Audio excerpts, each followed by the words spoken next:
Hey everybody, what's going on? This is Sam from Historic Travels and welcome to another video. And as always, before we get started today, I'd just like to take a quick moment to welcome all my new subs and to thank everybody who's been leaving me comments and messages down below. Thank you all so much. You guys are awesome. And if any of you out there would like to take a couple extra steps to help support the channel a little bit more, there's a merch store and a Patreon for this channel in the links below. Thank you all so much for all your support. All right, guys, so for today's video, we're going to be discussing probably what is one of the oldest Titanic myths to exist. And honestly, this myth is probably the first thing that people learn about when they first discover the story of the RMS Titanic. The myth that we're going to be discussing in today's video is, was the Titanic ever considered to be unsinkable? And if she was, then why did she sink on her maiden voyage? So that's what we're going to be discussing in today's video, and without any further ado, let's get into it. Well, to put it bluntly, no. The Titanic was never considered to be an unsinkable ship. The whole myth that the Titanic was called an unsinkable ship was something that started up after the Titanic went down. But still, let's take a closer look at this myth, because most myths have some basis of truth to them. So, what is the truth behind the story that the Titanic was considered to be unsinkable? Well, believe it or not, the truth is pretty interesting. Now, officially, the only thing that the White Star Line ever said about the Titanic that could even be remotely connected to the whole claim that they said the Titanic was unsinkable was the fact that they said that the Titanic and all ships that were part of the Olympic class were extremely well-built and very safe vessels. And the reason they made this claim was due to a key safety feature that was implemented on all ships that were part of the Olympic class. Now, for those of you who aren't familiar, the Olympic class was a class of ship that was made up of 3 vessels, and the Titanic was part of this. You see, the 3 ships of the Olympic class were the RMS Olympic. You also had, of course, the RMS Titanic, and then last but certainly not least, there was the HMHS Britannic. Now, I'm not going to be going into too much detail about these other ships in this video. However, I did make some documentaries covering the story of these ships. If you would like to watch those documentaries, I will include a link to those videos in the description below. So, ultimately, what was this key safety feature that caused the White Star Line to have so much confidence in the Olympic class of ocean liners? Well, in short, it was one key thing: the watertight bulkheads. Now, for those of you who don't know, a bulkhead is basically a giant wall that is within a ship that is designed to separate a few compartments within a vessel. Now, in the case of a watertight bulkhead, it's, as the name implies, a bulkhead that's watertight. And the purpose of these bulkheads was to keep water that penetrated one compartment on a ship from spreading into another compartment. Now, in the case of Titanic, the Titanic's internal layout was divided up between 16 individual watertight compartments, and these watertight compartments were separated by 15 watertight bulkheads. And with this system in place, this was why the White Star Line was so confident in the safety of the RMS Titanic. They thought that if something drastic happened to the Titanic, like a hull breach, and the sea got into 1 or 2 compartments, then with these watertight bulkheads in place, it would stop the water from progressing further into the ship, thus keeping the ship from sinking. Now you're probably thinking, wait a minute, if the Titanic's internal layout was divided up between 16 individual watertight compartments, then how is it possible that people who were within the Titanic would be able to travel from one compartment to the next? Surely if all of these compartments were watertight, then they would have to be completely sealed up, right? Well, you see, the people who were inside the Titanic had 2 ways to travel between each of the Titanic's watertight compartments. Now, the first and probably the most direct way for somebody to travel in between each of the Titanic's individual watertight compartments was to simply pass through one of the Titanic's individual watertight doors. You see, along each of the Titanic's watertight bulkheads were a series of watertight doors that could be opened and closed. And if all of these doors were closed, then that would effectively seal off that watertight compartment from other compartments. So let's say the Titanic is at sea, okay? It hasn't hit anything, everything's fine, and the ship isn't flooding. Well, all of these watertight doors would be open. That way people could easily travel from one watertight compartment to the next. But let's say the Titanic was involved in some kind of a disaster, okay? Let's say the Titanic, hit an iceberg or something, and the Titanic breached one of its watertight compartments. Well, all they would have to do is seal off this one compartment with the Titanic's watertight doors, and then this would effectively keep the water in that damaged compartment, thus preventing all the other of the Titanic's compartments from flooding. Now, the second and less direct method of crossing in between each of the Titanic's individual watertight bulkheads would to simply be to go up and over them. You see, the Titanic's watertight bulkheads did not stretch up all the way up to the boat deck. They only went as high as E deck.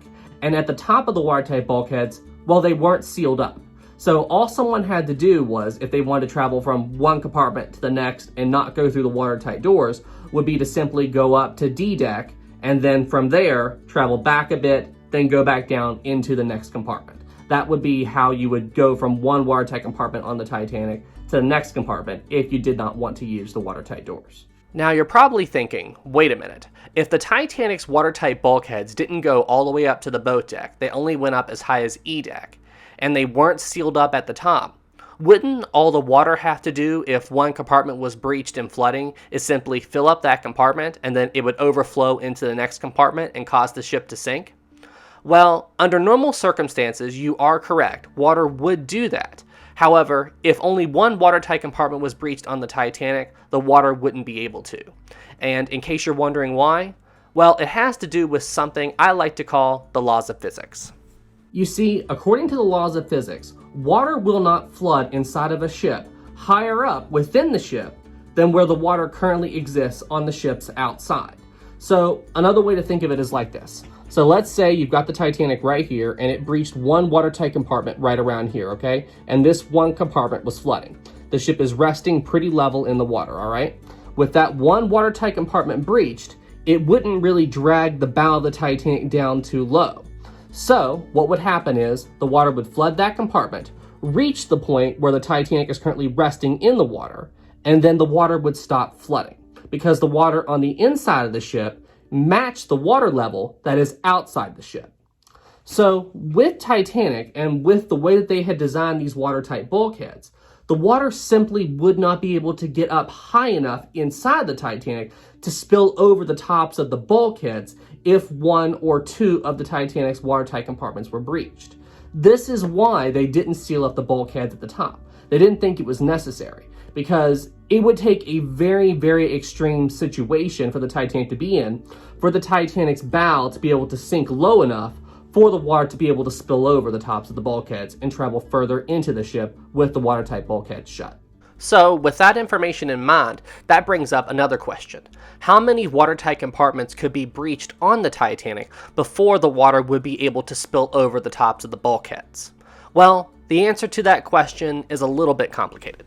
The big thing you have to think about whenever you try to figure out how much water a ship like the Titanic would be able to take on before the ship would be in danger of sinking is you have to think about how the loss of buoyancy in whatever compartment was flooding would affect the rest of the buoyancy throughout the ship.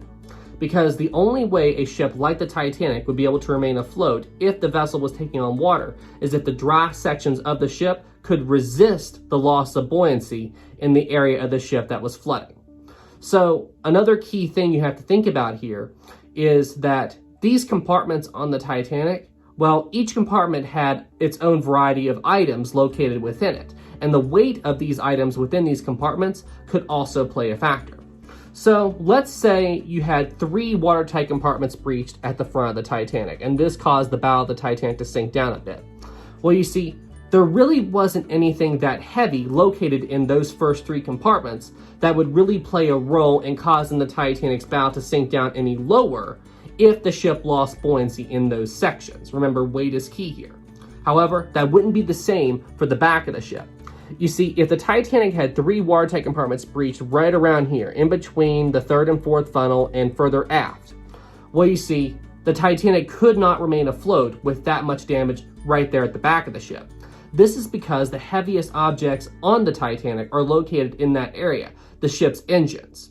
So, with 3 watertight compartments damaged right back here, as the Titanic continued to sink down, and then right as soon as it about got to the point where the ship would stabilize, when you factor in the extra weight of the engines, plus the loss of buoyancy in that area, it would cause the Titanic's stern to sink down so low in the water that the water would reach the top of the watertight bulkheads and spill over, and then the Titanic would sink. So, as you can see, the weight of the objects within the compartments definitely plays a role in trying to figure out how much water a ship like the Titanic could take on before the vessel would end up sinking. So, with all that information in mind, it is now time to answer the ultimate question. How many watertight bulkheads on the Titanic could be breached and the vessel remain afloat? Well, at the very front of the Titanic could handle the loss of her first 4 watertight compartments and remain afloat. However, that wasn't the same anywhere else on the ship. If the Titanic lost more than 2 watertight compartments at her midship point or her aft point, then the Titanic would eventually founder.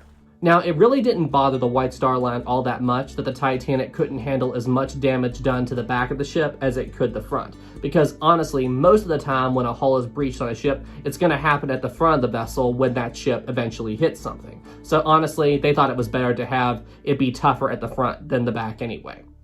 But even still, with the ship able to withstand 2 compartments damage at the back part of the ship, that's pretty impressive for the time period. And honestly, the White Star Line had a ton of confidence in this design. This is one reason why they thought that the Olympic class of ocean liners was so safe.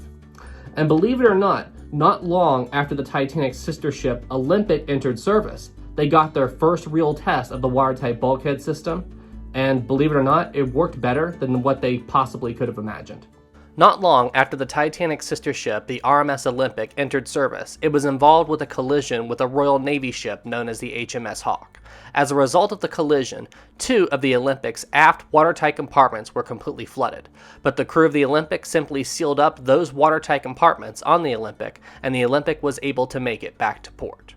So, as you can see, the White Star Line had a real-world test with these watertight compartments, and due to how well the Olympic handled her back 2 compartments flooded, well, this only reassured the idea that the Olympic class of ocean liners was an incredibly well-built and incredibly safe series of ocean liners. So, with all of these safety features in mind, this is why the White Star Line had so much confidence in their ships. And to top it all off, they even had a real-world test with these watertight bulkhead systems with the whole Olympic Hawk collision.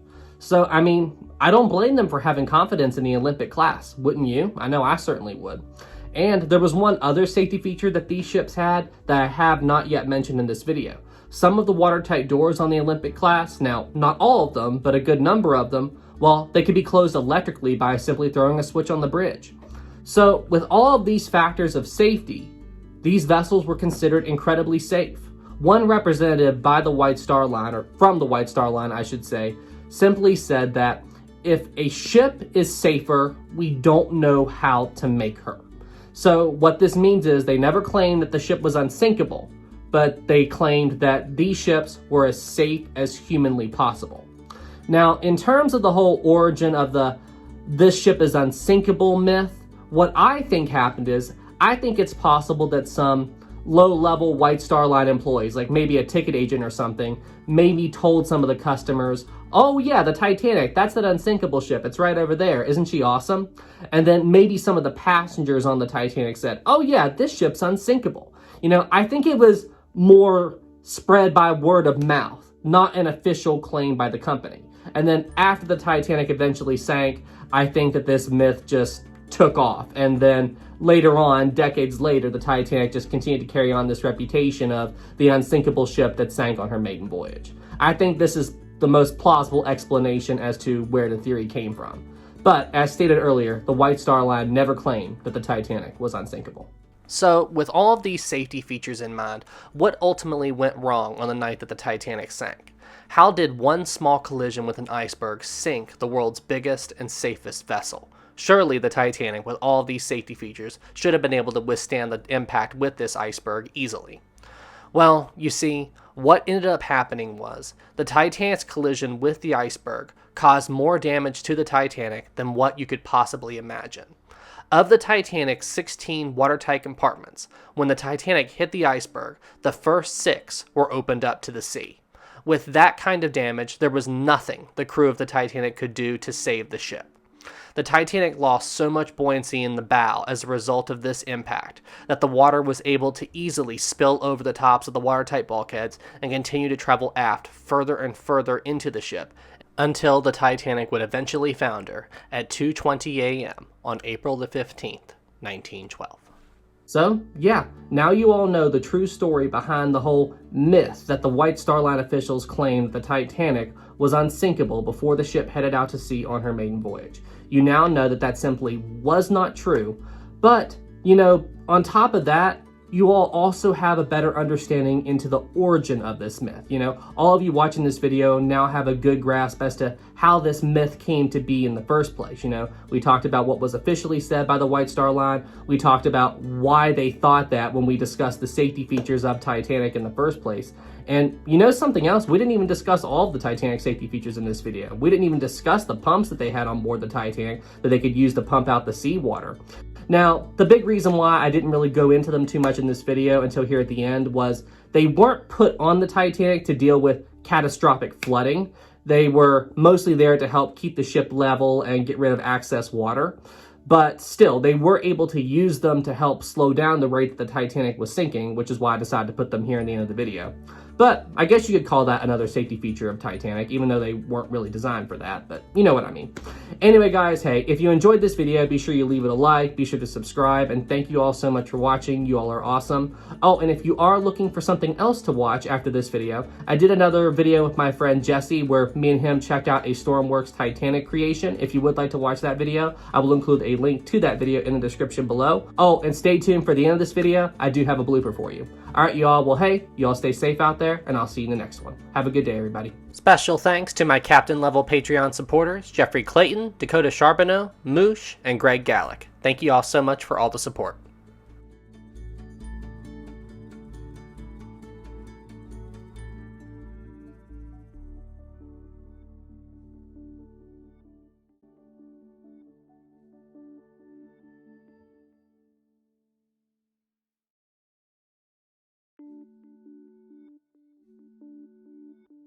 So, the ultimate answer to the question of how many watertight compartments could be breached on the Titanic before the vessel would be in danger of sinking is...